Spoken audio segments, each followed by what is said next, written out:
नमस्कार बच्चों, स्वागत है आप लोगों का। आज हम देखेंगे 10वीं कक्षा के पाठ कश्मीरी सेब के बारे में। यह एक कहानी है। इसका लेखक प्रेमचंद है। अब हम लेखक परिचय देखेंगे। लेखक परिचय: मुंशी प्रेमचंद।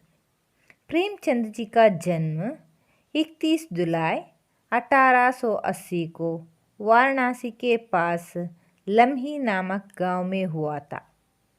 इनका वास्तविक नाम धनपत राय था।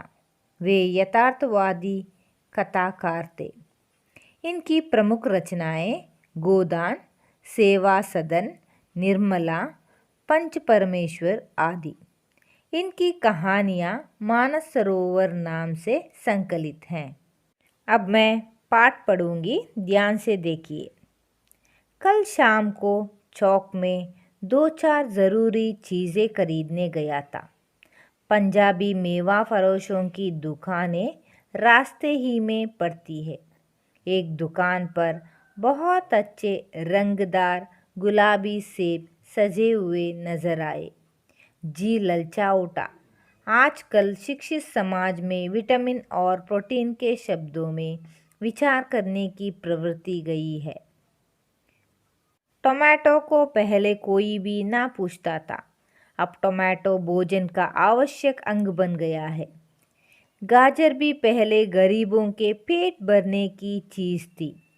अमीर लोग तो उनका हलवा ही खाते थे, मगर अब पता चला है कि गाजर में भी बहुत विटामिन है। इसलिए गाजर को भी मेज़ों पर स्थान मिल गया है। सेब के विषय में तो यह कहा जाने लगा है कि एक सेब रोज़ खाइए तो आपको डॉक्टरों की ज़रूरत नहीं। डॉक्टरों से बचने के लिए हम नीम कौड़ी तक खाते हैं। सेब तो रस और स्वाद में अगर आम से बढ़कर नहीं है तो गढ़कर भी नहीं। सेब को यह स्थान मिल चुका है। अब वह केवल स्वाद की चीज़ नहीं है, उसमें गुण भी है। हमने दुकानदार से मोल भाव किया और आधा सेर सेब मांगे। दुकानदार ने कहा, बाबूजी, बड़े मज़ेदार सेब आए हैं, खास कश्मीर के। आप ले जाएं, खाकर तबीयत खुश हो जाएगी। मैंने रुमाल निकालकर उसे देते हुए कहा, चुन चुन कर रखना। बच्चों, वक्त मिलने पर आप भी एक बार इसे पढ़िए। अब पाठ का आशय की ओर नज़र डालेंगे। पाठ का आशय है बाजार में लोगों के साथ होने वाली धोखेबाजी के बारे में समझाना और खरीदारी करते समय सावधानी बरतने की आवश्यकता पर जोर देना। तो बच्चों, इस पाठ में लेखक अपना अनुभव बताते हैं। लेखक प्रेमचंद जी अपने लिए कुछ ज़रूरी चीज़ें खरीदने के लिए बाज़ार जाते हैं। वहाँ उन्होंने एक पंजाबी मेवा फरोशों की दुकान देखा। बहुत सारे और अच्छे रंगदार गुलाब सेब वहाँ था। प्रेमचंद जी का नज़र उन पर पड़ी। उसे देखते ही खरीदने के लिए जी ललचा उठा। तो यहाँ मेवा फरोश का मतलब क्या है? मेवा फरोश मतलब ताज़े फल बेचने वाला। ताज़े फल बेचने वाला। फिर अपने आप प्रेमचंद्र जी कुछ सोचने लगे कि आजकल सब लोग शिक्षित बन गए हैं और वे विटामिन और प्रोटीन शब्दों में विचार करते रहते हैं। पहले ज़माने में टोमेटो कोई खरीदते ही नहीं थे, मगर अब टोमेटो भोजन का एक आवश्यक अंग बन गया है। गाजर सिर्फ गरीब लोग ही खाते थे। अमीर लोग गाजर का हलवा बनाकर खाते थे।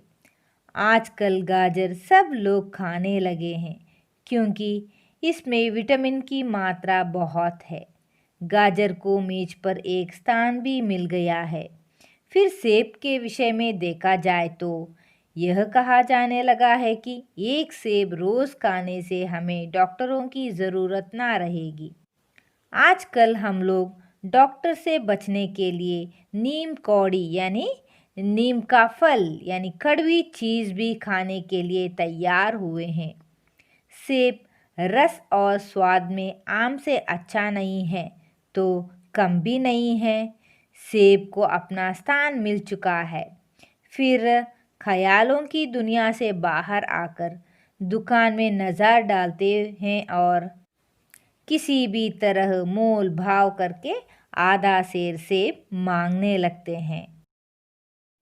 दुकानदार अपनी सेब की तारीफ करते हुए प्रेमचंद का मन बहलाने लगता है और कहता है, बाबूजी बड़े मज़ेदार सेब आए हैं, खास कश्मीर के, आप ले जाएं, खाकर तबीयत खुश हो जाएगी। प्रेमचंद जी रुमाल निकालकर दुकानदार के सामने रखते हैं और कहते हैं कि अच्छे अच्छे सेब चुनकर डालना। यहाँ प्रेमचंद सेब डालने के लिए रुमाल क्यों देते हैं? क्योंकि उन ज़माने में प्लास्टिक नहीं था। अगर हमें कुछ चाहिए तो कुछ कपड़े ले जाना पड़ता था, वे उसमें लपेट कर देते थे। पाठ समझ में आया ना बच्चों? बची हुई जो कहानी है वह कल देखेंगे। धन्यवाद।